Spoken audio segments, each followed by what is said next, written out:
9/11 that we have this program. Melanie Phillips, whom we welcome to Jerusalem,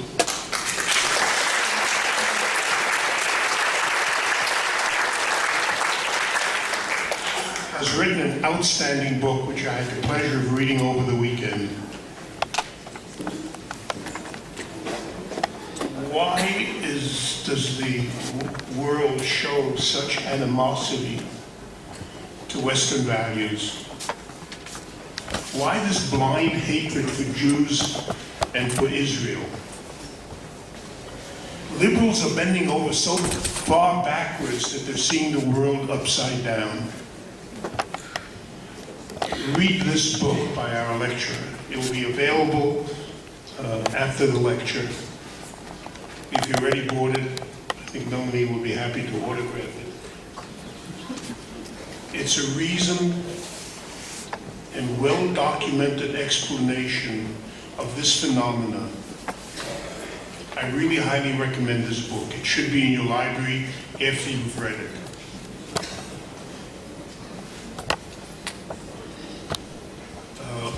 In order to leave as much time as possible for the speaker, we've handed out the schedules of what takes place at the Great Synagogue for the next month.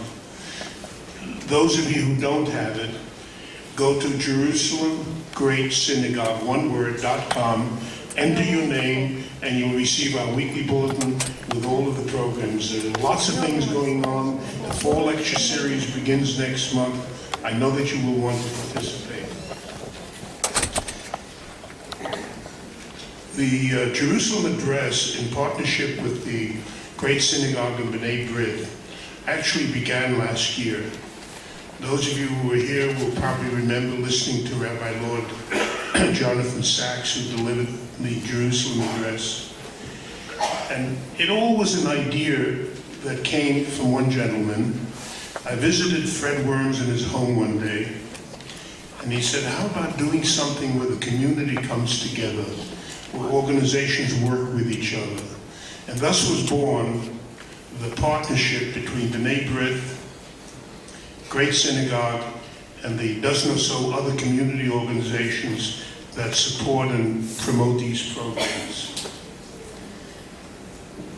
Fred and Della are major supporters of B'nai B'rith. He's held the highest office in B'nai B'rith, Maccabiah, the museum, the Hebrew University, has been a major factor in influencing the development of Jewish education in the United Kingdom. If I went on and listed all of the programs that he was involved in, there would be no time for the speaker.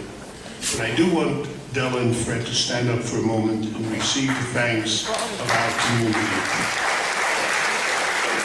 Don't be back.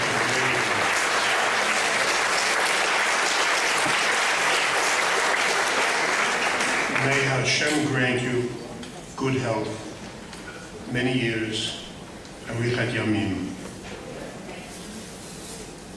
These programs come together. There are lots of details that have to be worked out because of the work of two gentlemen, Alan Schneider, director of the World B'nai B'rith, and Rabbi George Finkelstein, the director of the Jerusalem Great Synagogue. We owe them a great thanks for their work.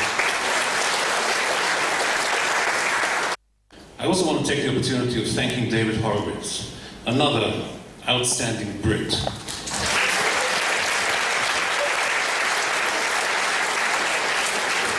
David is here on the dais for the introduction he will soon deliver of our guest speaker, and we want to wish him much success in his future endeavors after concluding a brilliant stint as editor-in-chief of the Jerusalem Post, for which he deserves our appreciation.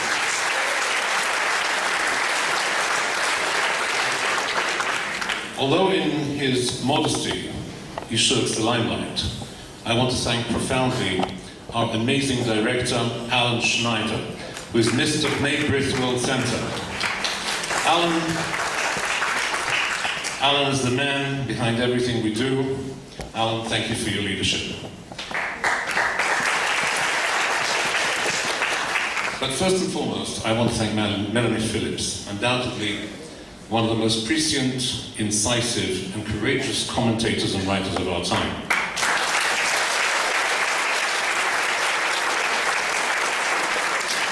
Melanie has agreed to address this forum, joining the ranks of some of the best-known thinkers of our time who have graced this podium, including Abba Eban, Professor George Steiner, Rabbi Emanuel Jacobowitz, Professor Shlomo Avineri, Bernard-Henri Lévy, Professor Bernard Lewis, and last year, Rabbi Lord Jonathan Sachs.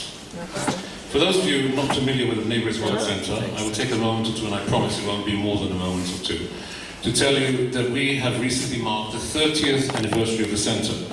We were established only weeks after the United Nations passed a resolution, it's called 487 of August 1980, calling on all member states to remove their diplomatic missions from Jerusalem. We were founded in response to that abomination, one of so many by the United Nations against the State of Israel, and the World Center serves as the embassy of Neighbors International in Jerusalem. Now, Neighbors itself is one of the oldest Jewish service, advocacy, and human rights organizations. We were founded in 1843 in New York. We undertake relief projects throughout the world, but suitably, one of our first relief projects was in Eretz Israel in 1863 at the behest of Moses Montefiore, and we have maintained a constant presence in Israel, in Eretz Israel, since 1888. We were established 9 years, we've been here 9 years before the WZO, we don't ever let them forget it. B'nai B'rith, and this should interest you, is represented in over 50 countries throughout the world.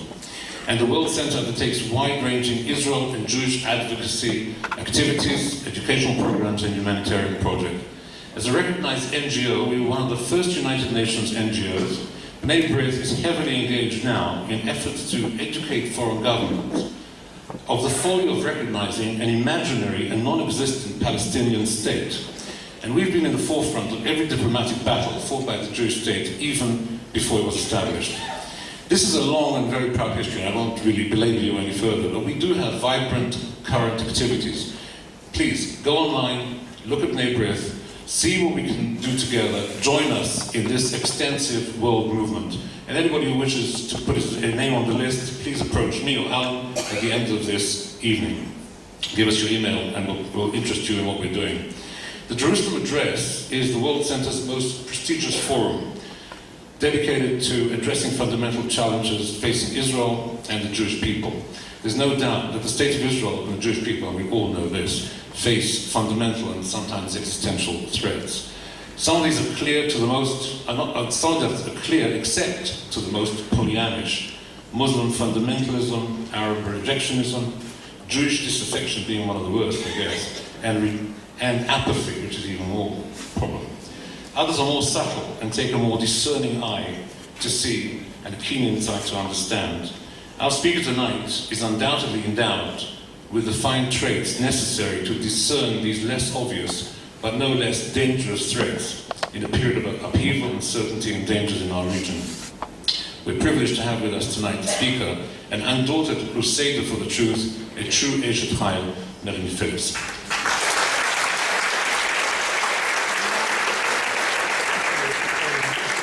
Hi, and thank you so much for the work you're doing, for being my friend. And now I'd like to introduce a person who actually needs no introduction to this audience. David Horowitz received the first B'nai B'rith World Center Award for Journalism in 1994.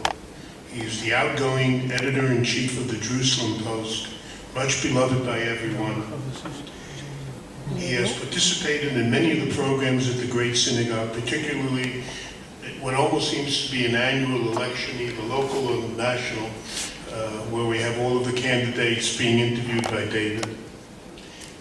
One of the main programs that we have every year is the Mayor in Conversation with David Horowitz. You've done a lot for the Great Synagogue, and I'd like to call you up to bat.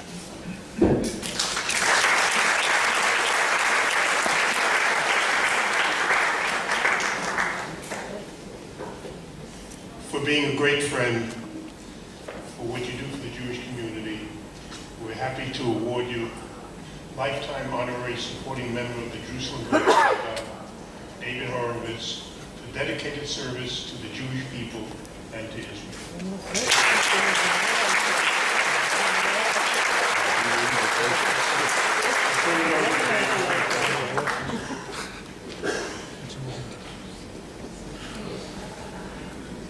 Just one point, David. You're a worthy successor, David Lynn. Steve, insisted on being here, our new editor-in-chief, and he will write up your presentation in his Friday column. Well, thank you, Asher. Thank you, Chaim. Yes, my welcome and only good wishes and congratulations to my successor, Steve Lindy, who's down here at the front. Good evening to you all, ladies, gentlemen, friends. Welcome to the B'nai B'rith World Census Jerusalem Address. By way of an introduction to Melanie Phillips and her lecture tonight, I want to recount two small, fresh anecdotes. They relate to her country, my country of birth, the country she describes in her latest book as, quote, post-religious Britain, where hatred of Israel is positively unhinged, unquote. A few days ago, I was having coffee here in Jerusalem with an acquaintance who worked until recently at a leading British university. The anti-Israel atmosphere that has permeated that campus, he noted, is so bad that one Jewish student, who has a distinctive Israeli first name because his parents were living on a kibbutz when he was born, he's recently stopped acknowledging his Israeli origin. Instead, this student, when colleagues ask him about his unusual name, now answers that his parents are from South Africa, implying that his Sabra first name is actually a South African one. He simply dare not own up to his Israel connection. Why would a student at a British university feel so uncomfortable as to cover up so central and personal a fact? Well, that brings me to my second small recent anecdote. I sat down with my wife last week to watch a new British TV movie. It's called Page 8, which was screened 2 weeks ago on the BBC in England and will be shown soon on PBS in America. It's a spy-style thriller by the writer David Hare with a terrific cast, including the wonderful British actors Bill Nighy and Rachel Weisz. We were really enjoying this film when 20 minutes in, out of nowhere, Bill Nighy's character, a top security agency official, and his mysterious neighbour, played by Weisz, have the following exchange, which I will read verbatim. Bill Nighy to Rachel Weisz: "You were born in Damascus?" Weisz to Nighy: "Yes. My brother was killed by the Israelis." "When?" 2 years ago. "What was he doing?" "Waving a white flag, trying to stop the Israelis from knocking down a house.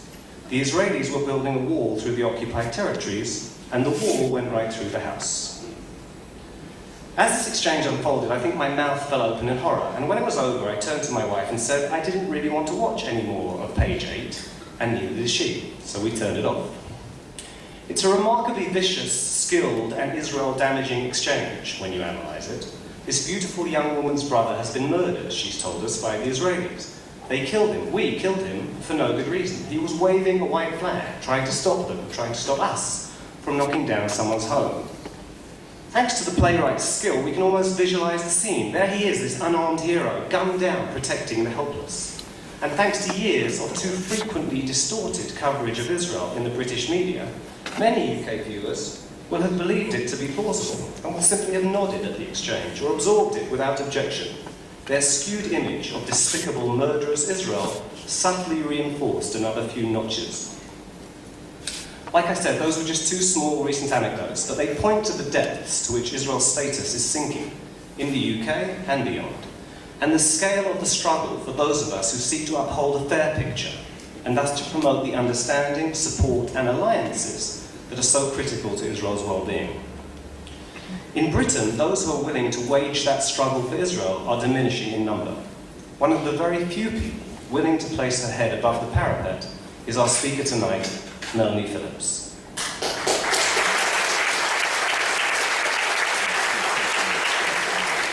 Melanie is a columnist for the very widely read Daily Mail. She's a frequent panellist on Britain's TV and radio political debate programmes, a multi-award-winning journalist. She's also the author of the best-selling book Londonistan, on the spread of Islamism in Britain, which Natan Sharansky described as a last-minute warning for Britain and much of the free world. She maintains a frequently impassioned blog at melaniephillips.com. On Friday, she posted her latest Jewish Chronicle article there, an article that recounted that amid what she called the bias, the hatred and the lies about Israel in Britain, an increasing number of people she meets are telling her that, quote, "there's no longer any future for us Jews in Britain," unquote. Melanie is also the author, most recently, of The World Turned Upside Down, The Global Battle Over God, Truth and Power, a book that teems with her frustration at the hypocrisies and intellectual dishonesties that she sees as facilitating the decline of Western culture. It's a book that names and lacerates those who misrepresent and delegitimize and flat lie about Israel in the church, the media, academia, and beyond. Phillips, in this book and in all her writings, insists on taking a step back before endorsing conventional wisdoms. She insists on checking facts and placing faith in one's own integrity and intelligence, and the conclusions to which her own rigorous thinking have brought her, and which she has had the courage and uncompromising commitment to uphold, have placed her on the front line of the war of ideas over Israel, Islam, and the future of the free world.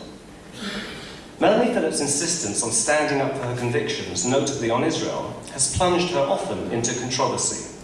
I have no doubt that it has made her life far less convenient than it would have. Your overly kind comments. Thank you to B'nai B'rith for inviting me here this evening. It's a really great honour and pleasure and privilege to be here. It's always an unalloyed delight to be in Jerusalem, arguably the most dangerous place on the planet, but the only place really where I feel safe. And thank you also. Thank you also to you in this large audience, packed into a rather hot and sweaty hall. I really, really appreciate so many of you turning out this evening. I'm very touched that you should have made the effort to do so. And I can tell you, I think that I'd much rather be facing you as an audience than to be on BBC TV's Question Time. Well, I want to share with you this evening the way that I'm now thinking, which has really brought together two sides of my life. I, as you may know, am a British journalist, and I spent most of my career writing about social issues and trends in British and Western culture. But in recent years, I've become increasingly preoccupied by the terrible demonization and delegitimization of Israel in the West, a process in which Britain plays a leading role, with examples such as you've heard this evening from David, and there are many more like that. As you may imagine, this has all troubled me very deeply as a British Jew. But gradually I began to join up the dots, and I found that one single picture was beginning to emerge. Very simply, I've come to believe that we in the West are living through nothing less than a crisis of civilization, a crisis of Western self-belief, if you like, and that the Jewish people are at the very vortex of that crisis. And when you strip that crisis down to its really bare essential, this most fundamental element, I think what this is all about, both in terms of the broader West and in terms of its attitude to Israel, what it's all about is the hijacking of truth by power. And I'm going to unpack that for you this evening and hope you will follow me in my analysis. If we don't have truth, we can't have reason.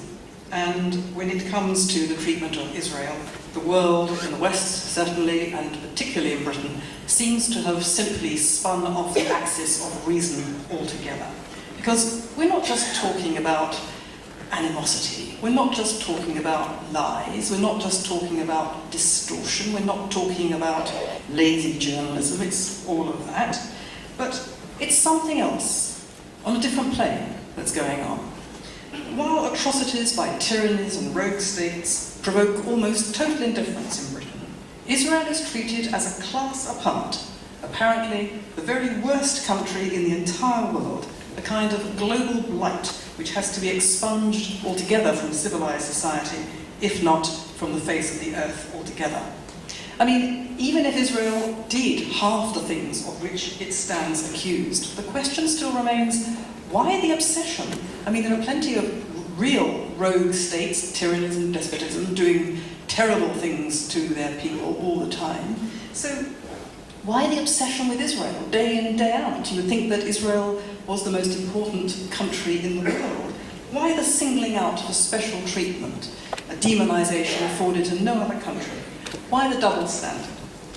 Well, of course, we in this hall, I'm sure, all recognize this for what it is, a prejudice directed solely at the Jewish people, who in this latest mutation of the oldest hatred are uniquely demonized as usurpers in their own historic homeland and accused of crimes of aggression, the premeditated murder of civilians, and genocide, crimes of which they are not only totally innocent, but are actually the victims.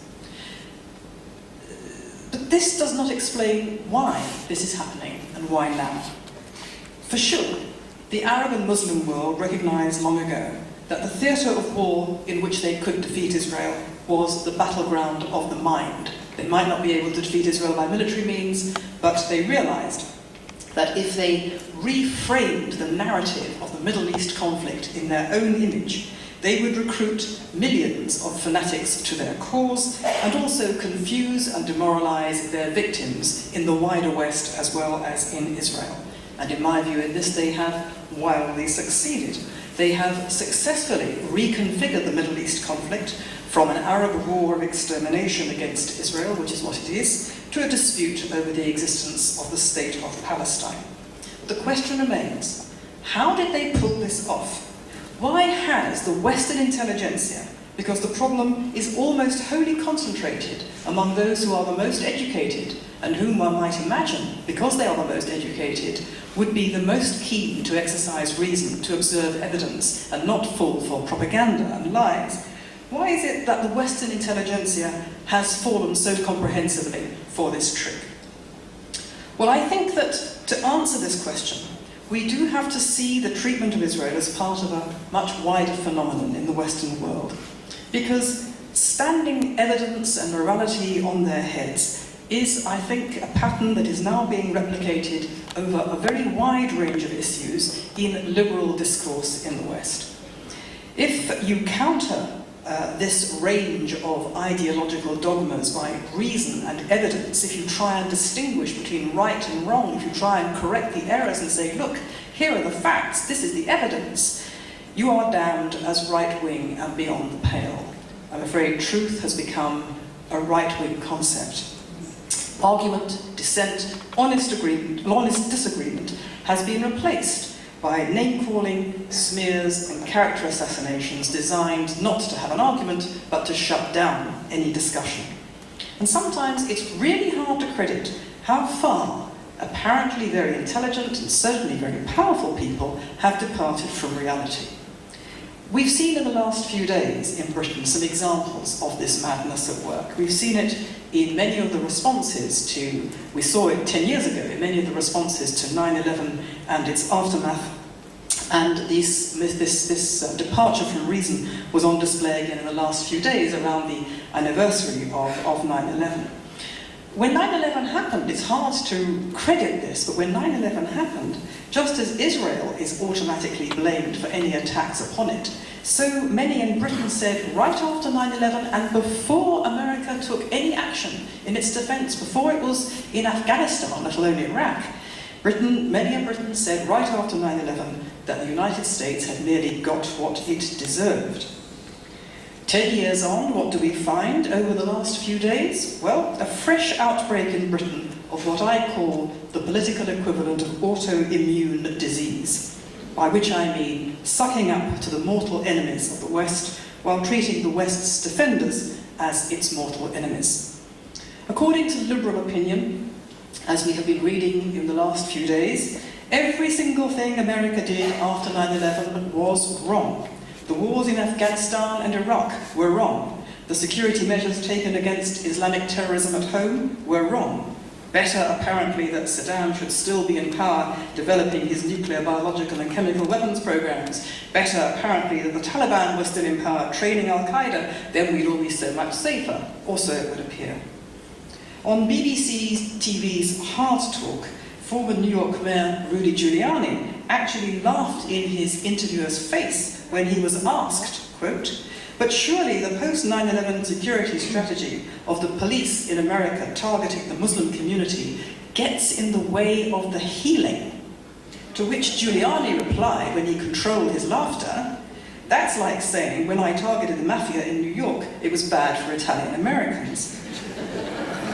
The BBC interviewer's face was an absolute study. He didn't understand how he could possibly be being countered in his devastating point.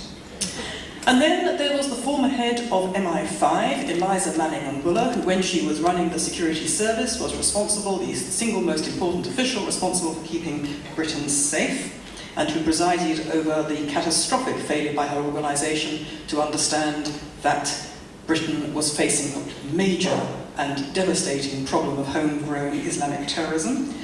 And she wrote, or rather she said in the prestigious Reef Lectures a few days ago, that she does not accept that 9/11 was an attack on freedom or democracy. It was instead a way of these young men expressing frustration with the absence of freedom in Arab societies and with the West for supporting those societies. And of course, what she said about the Israel-Arab conflict was it was all because the Palestinians were so upset about the treatment they had received from Israel. But a moment's thought would surely tell anyone, how can her analysis be remotely true when so many Islamic terrorists are not suffering from freedom, they're not suffering from poverty, they've been highly educated within the West. And if they are so frustrated by the lack of democratic freedoms, why do they then constantly declare their intention to snuff out those very freedoms? And how does taking their frustration out on the West explain the wholesale persecution of Christians by Islamists across the Third World? Needless to say, this former head of MI5 didn't even acknowledge the tsunami of anti-Jewish bigotry and anti-Jewish fanaticism which actually fuels so much of this demented terrorism across the globe. One has to ask oneself how such an individual could ever have been appointed to the British Security Service, but that is Britain's tragedy, which I can talk about another time. But, of course, to talk about the Islamist agenda of cultural conquest at all is to risk being accused in Britain of hate crime. Now, the strategy of Islamizing the West has been openly stated by one of the Muslim world's most senior clerical authorities, Sheikh Yusuf Qaradawi.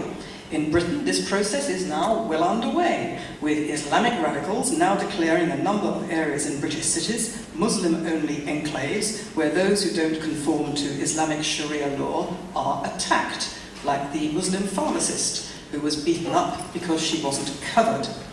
This is in London. Yet, this is not what is being condemned. What is being condemned, or rather who are being condemned, are those who draw attention to this, who are called bigoted or Islamophobic.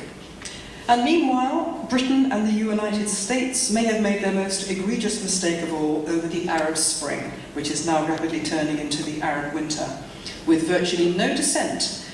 President Obama, Mr. David Cameron, President Sarkozy in France, and the entire massed ranks of the Western media have hailed the arrival of democracy in Egypt and Libya, simply because Mubarak and Gaddafi were bad men and they have gone, and therefore they must be replaced by good people because the people on the streets are all on Twitter, and therefore they must all be Democrats.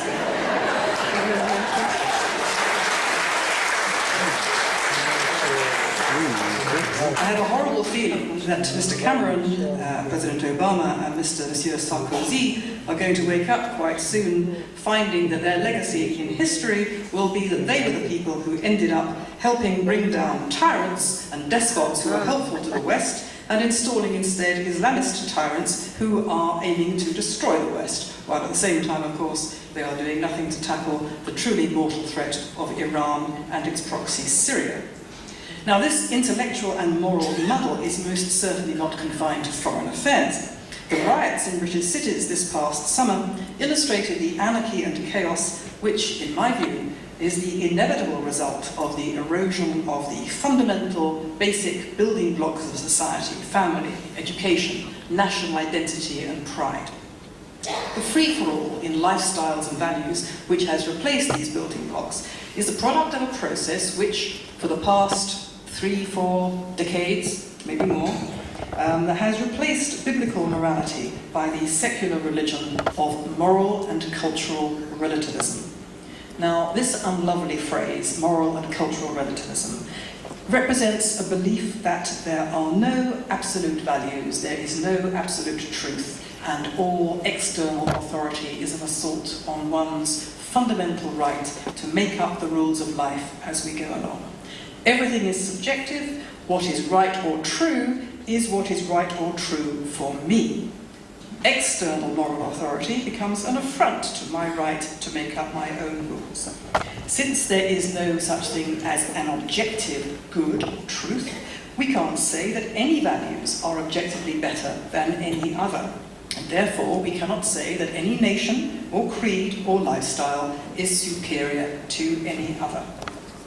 This doctrine is now the iron doctrine that rules British life, and I would just illustrate it by an anecdote from my own past when I was an editorial writer on The Guardian, where I worked for the best part of 20 years, and where in 1982 I was having the then to me hallucinatory experience of finding that the killing of whatever it was, between 20 and 40,000 individuals by the Syrian regime in Hama, occupied something like 7 paragraphs on page 92, while the behaviour of Israel in killing any Palestinians at all was a front-page splash, the subject of an outrage editorial, foaming columns denouncing it, and so on. And so I said in all innocence to my colleagues, because you have to understand that in 1982 I was a very different person then, but we can go into that personal grief on another occasion. I said to my colleagues in the editorial meeting, why is there this double standard? Why are we apparently judging Syria quite differently to Israel? Why don't we, 40,000 people being killed? I mean, why isn't that a front page splash, subject of outrage editorials and so on? And they looked at me in amazement and said, well, of course there's a double standard. The third world, they said, does not share our values. In the West, we have an intrinsic respect for human life. They don't know what that is. And so we can't judge them by our standards. That would be a kind of colonialism, a kind of cultural colonialism. And I said, what are you telling me? That because you were born into the third world, as a human being, you don't have the same rights to life and liberty as those of us who are fortunate enough to be born in the West? Isn't that what I would call racism? And they said, there's no need to take it like that. And then they said, we pay Israel the great compliment of treating it as part of the West. And then they said, after all, you Jews tell us that your morality is actually superior to ours. So we are merely judging you by your own standards. So you should be pleased. That encounter started me on my path of infamy. I have to say that The Guardian is a newspaper that made me what I am today.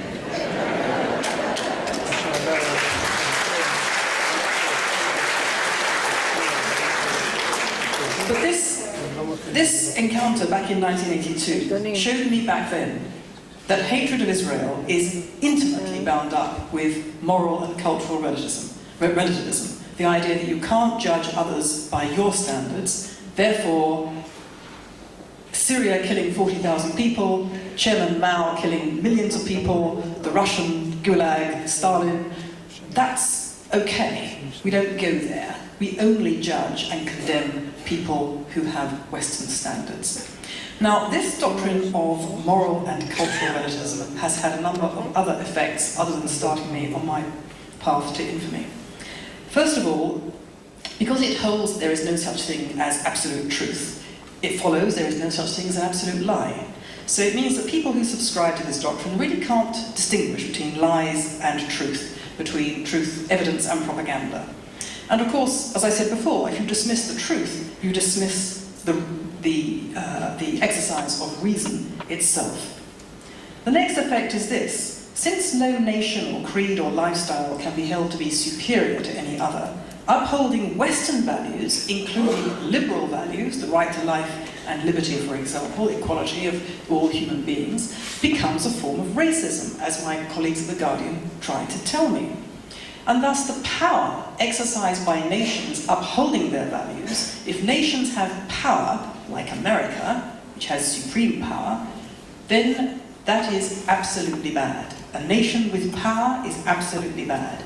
Only the powerless are good, because they cannot impose their values on anyone. The capitalist West has power. The capitalist West is absolutely bad. Jews run the capitalist West. Jews, therefore, cannot be powerless. They cannot be victims. They cannot be victims. So Israel is damned 3 times over. First of all, it's a nation, bad. Secondly, it's a Western nation, very bad. And thirdly, because it's the Jewish state, it's a racially based Western nation, and thus must be treated as a global pariah. So the Arab story about the Middle East, the story of the third world powerless, is the only one that is listened to. But of course, that story is a web of fabrication and distortion, and yet it is the one regarded as unchallengeable. Now, why, though, has the West lost the plot in this way? Well, it's a long story, but I'll try and make it as brief and as explicit as I can.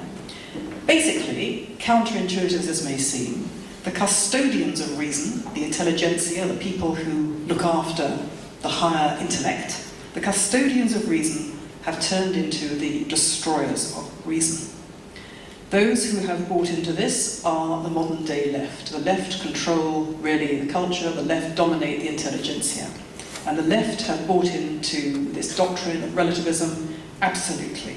The left dominates the culture, and so the whole centre of political gravity has shifted leftwards. What was once considered left-wing or ultra-left-wing is now considered to be the new or the present centre ground.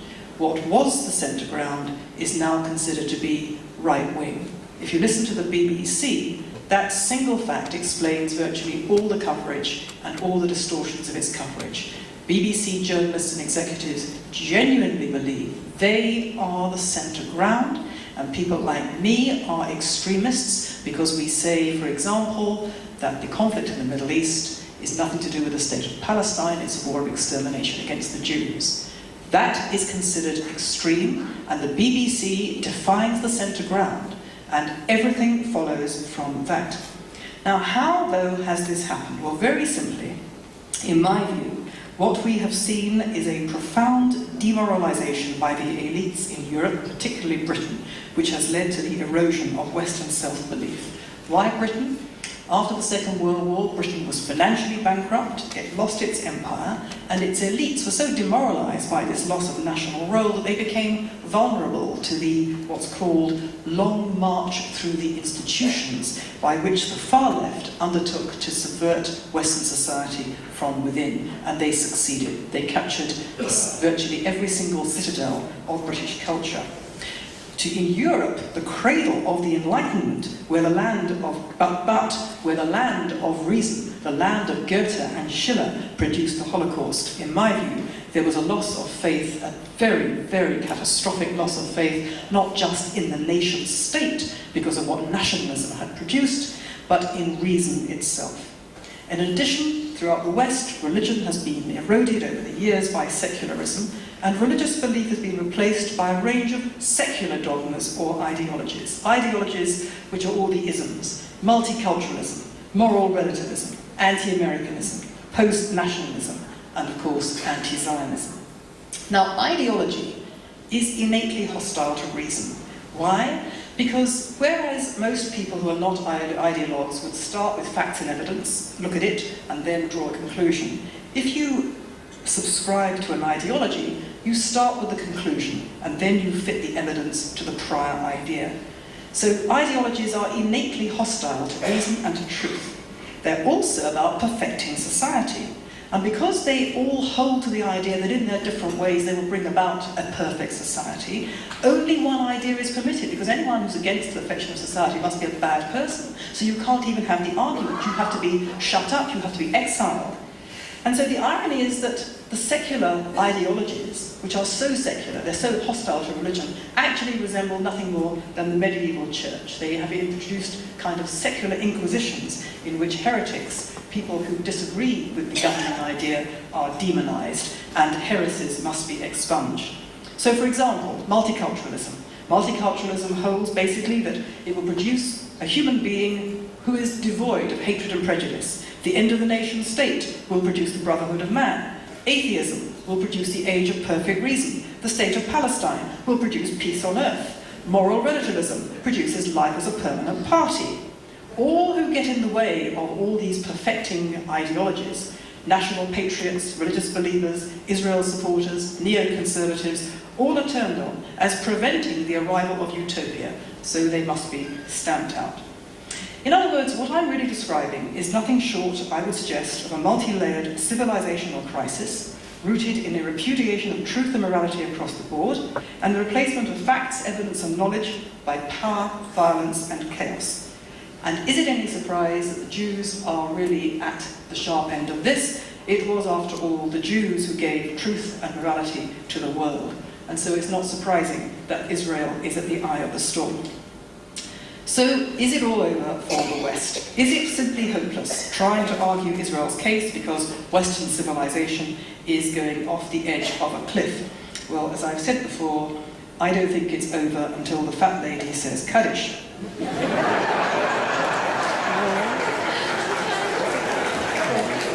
Or to put it another way, it certainly isn't over. There's a huge amount that can be done.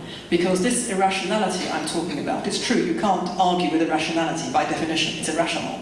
But the irrationality that I'm talking about, a kind of systemic retreat from reason, has taken root because it has not been tackled properly. This crisis that I'm talking about is basically about truth being replaced by lies, knowledge by an abuse of power across the board, and the demonization and delegitimization of Israel is a key part of that. But here's the thing.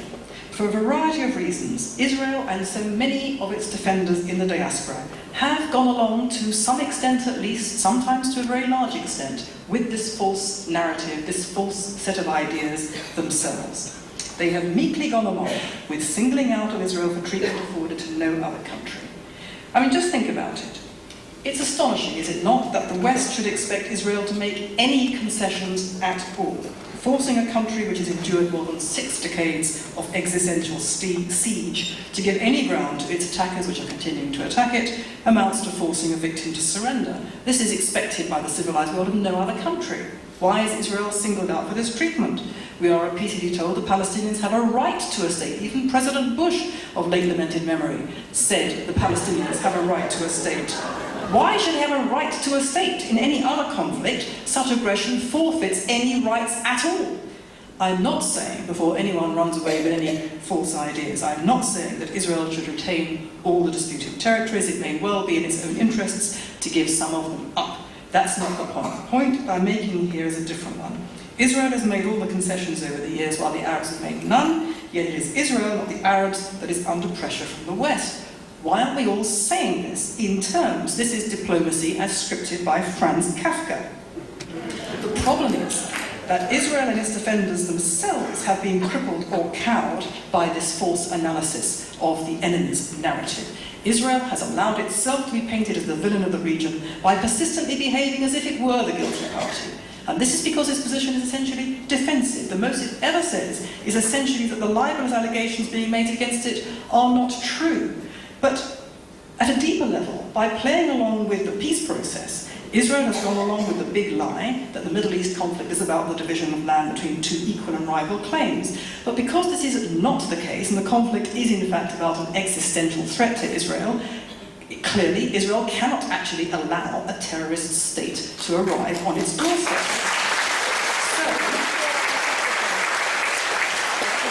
So because it actually can't do this, and because it doesn't actually have the guts to say it in terms, this is unconscionable that you should be making us do this, because it's kind of playing along with the process, dragging its feet, dragging it out, hoping something will turn up, firefighting locally. It's inevitably allowed itself to be painted, dragging its feet and obstructing the solution.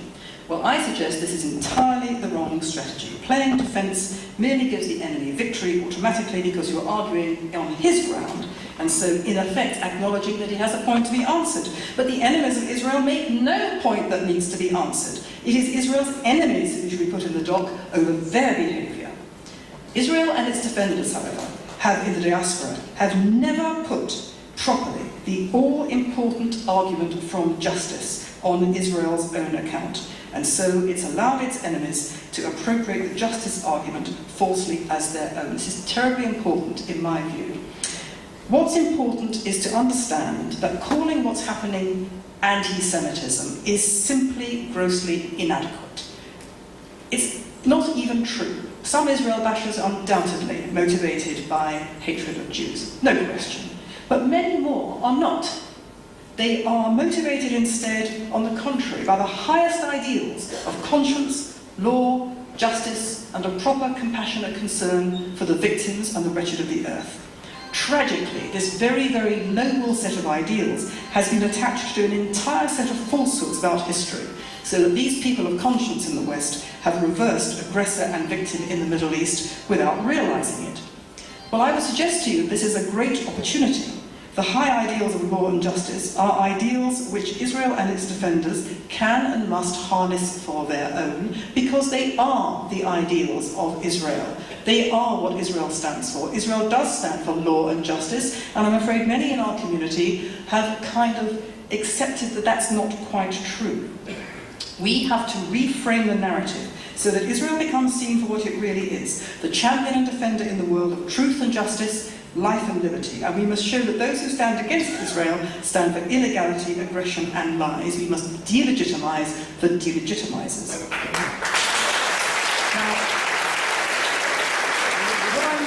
what I'm talking about is reclaiming the notion of truth from a narrative which is fiction. And this means an urgent and massive public educational process. First of all, it means reclaiming the language. These ideologies I've been talking about have hijacked the language. Words like liberal, rights, justice, centre ground, right wing have been turned on their heads to mean the precise opposite. So the first thing we have to bear in mind is we have to make words mean once again what they are supposed to mean. And that means, for example, asserting and explaining at every opportunity the justice, legality and truth of Israel's cause, and spelling out the lies on the other side, and using the words legality, justice, truth, because these concepts are not understood, and it's not understood that they've been turned on their heads. It means also that we have to restart the historical clock. At present, for Britain and other Western delegitimizers, the historical clock starts either in 1967, when Israel committed what they see as the crime of occupying Palestinian land in the West Bank and Gaza, or in 1948, when, as they see it, European Jews with no historical connection to the land at all were parachuted into Palestine as a result of Holocaust guilt and drove out the indigenous Palestinian Muslims who'd been there since time immemorial. Of course, every single part of what I've just said is untrue. The problem is that not only do people in the West not know it is untrue, but I have to say many Jews in the diaspora and many Israelis don't know it is untrue.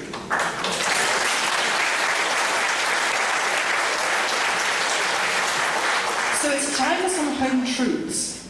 Israel's side has to tell people in Britain and elsewhere that the Jewish claim to the land, all of it, Israel, West Bank and Gaza as now is, was recognised by the international community after World War I as an overwhelming claim from historical right, and that as a result, a binding international treaty required Jews to be settled throughout what is now Israel and the disputed territories. Israel's side should thus tell Britain, America and Europe in terms, in public and at the highest level, that their statements of the settlements are illegal and the occupation is illegal, as the British Foreign Office pumps out day in, day out, is a lie, and it should set out the legal case why it is a lie.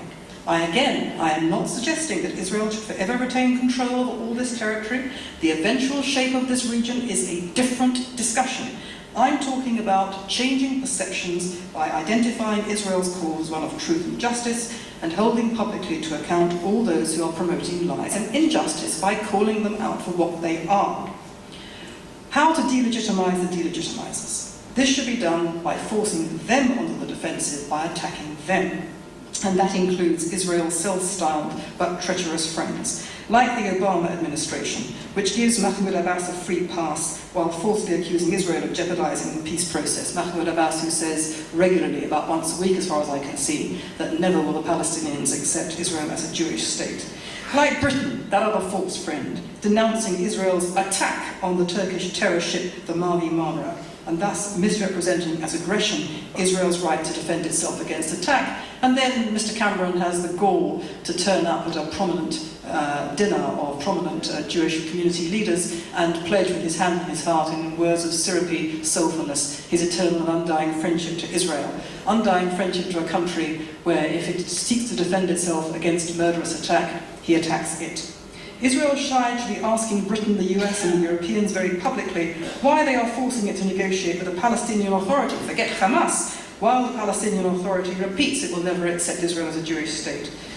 We should be asking why they continue to fund Palestinian incitement to hate Jews and murder Israelis, and why they support the Palestinian Authority's claims against Israel in the light of this racism, and we should call it racism. We should say to the British government, you are supporting racism.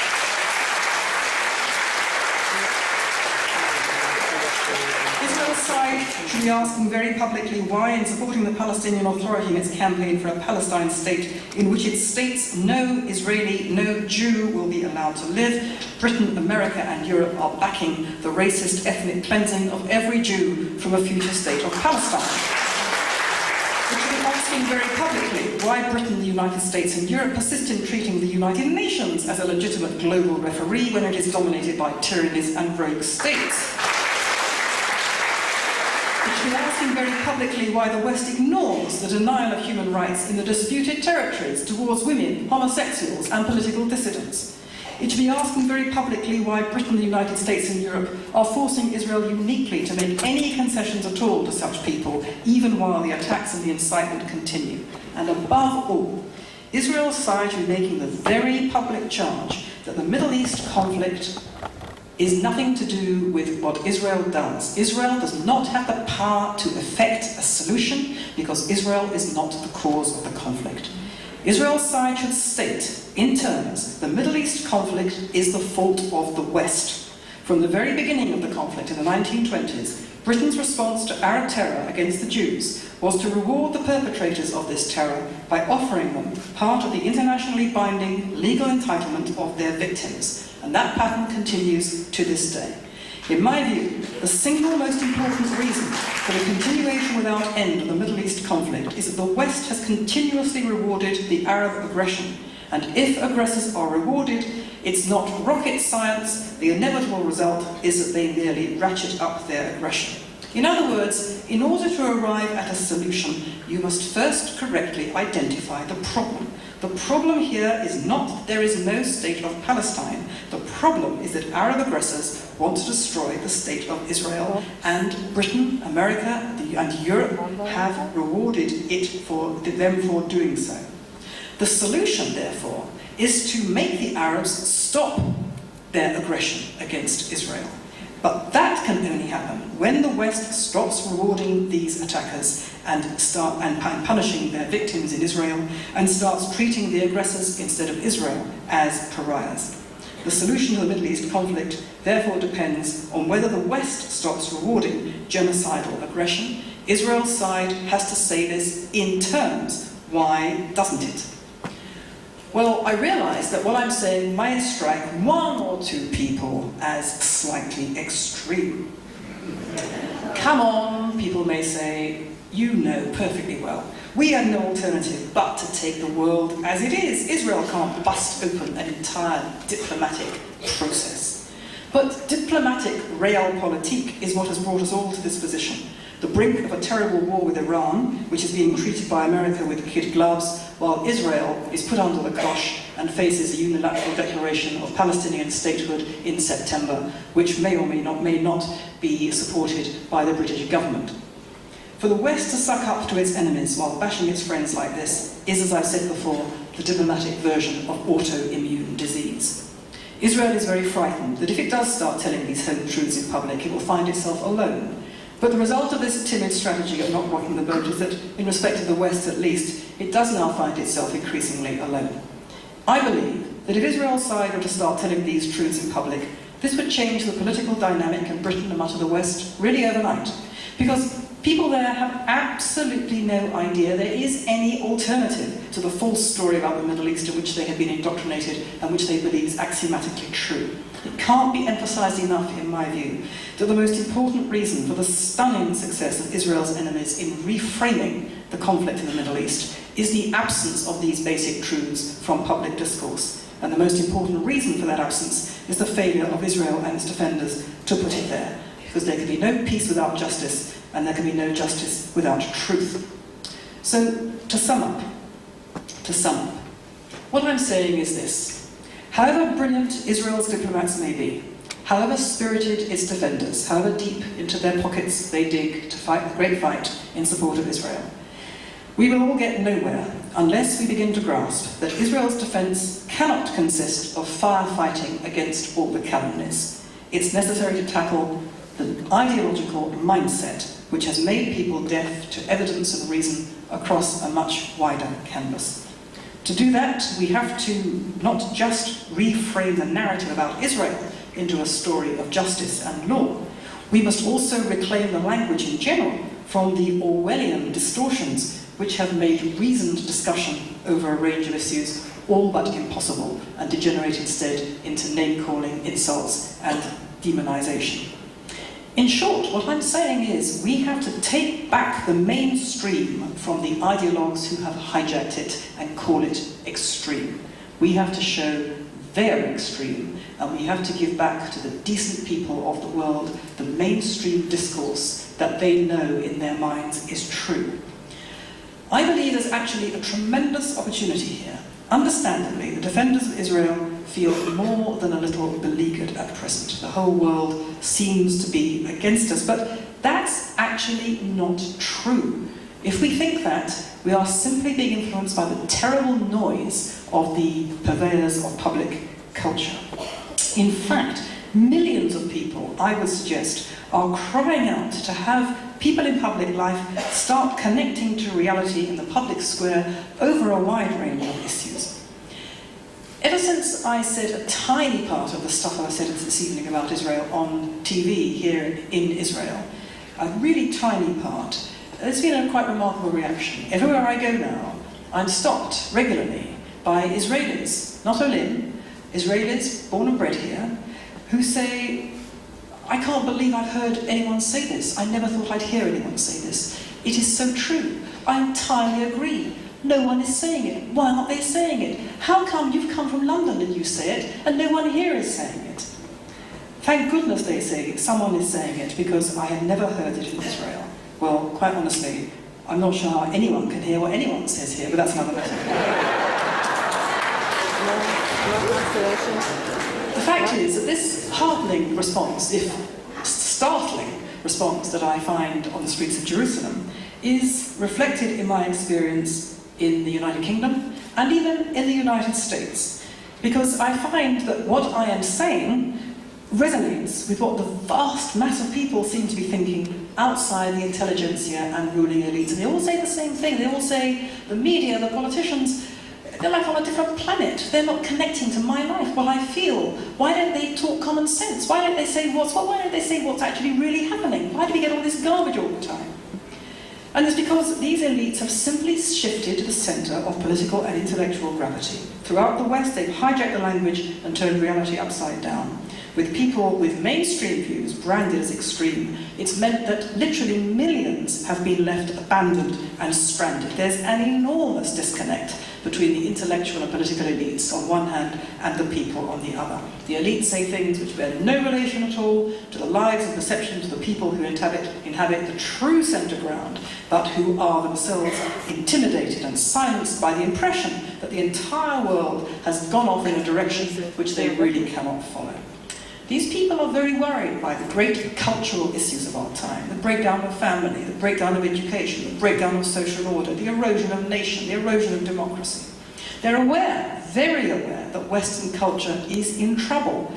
And in Britain, They are terrified by the perception that the Islamic world has sized up this situation absolutely correctly and is poised to take over without the West even putting up a fight.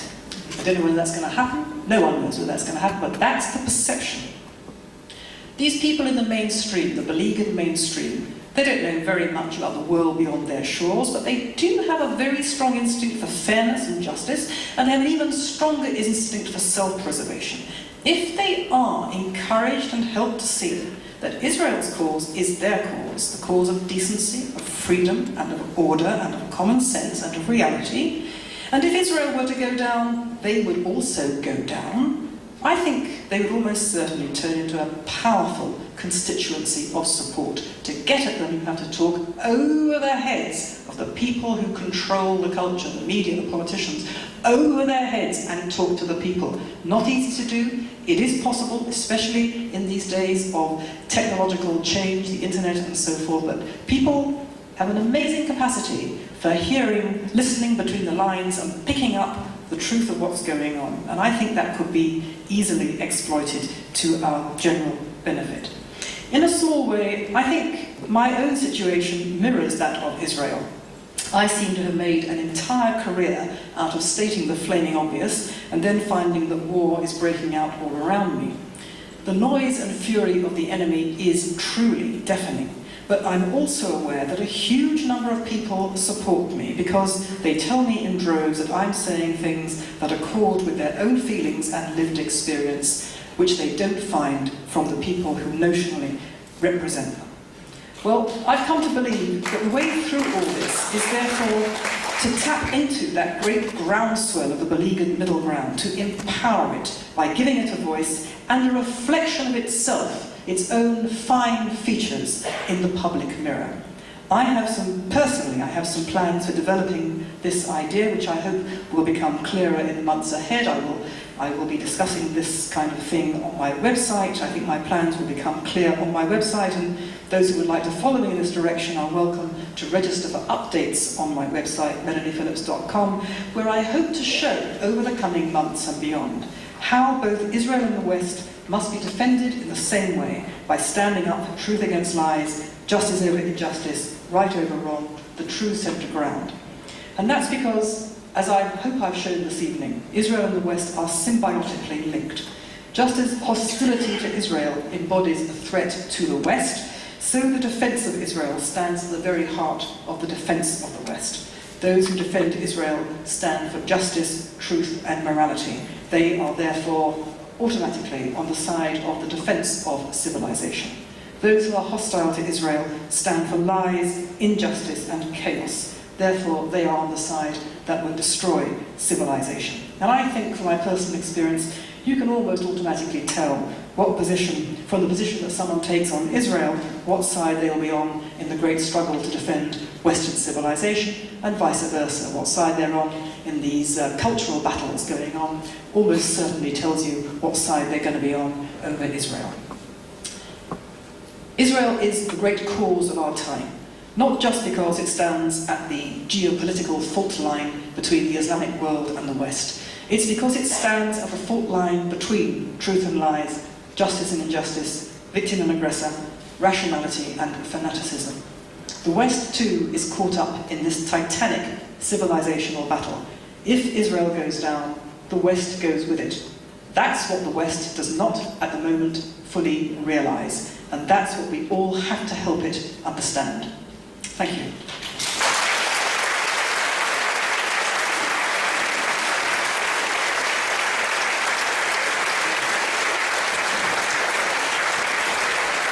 Melanie, thank you for a wonderful discourse in which you provide a roadmap for us, at the end of which there is hope and potentially victory.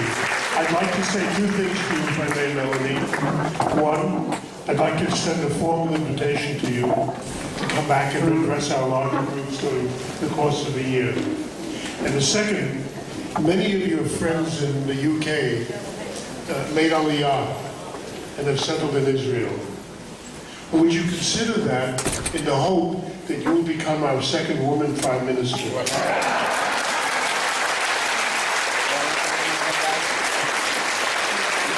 Thank you, Colin. Thank you, David. Thank you, Heichel Shlomo, for hosting the facility tonight. Turn on your phones as you leave. Be careful going out. Shana Tova, and peace on Israel. Melanie.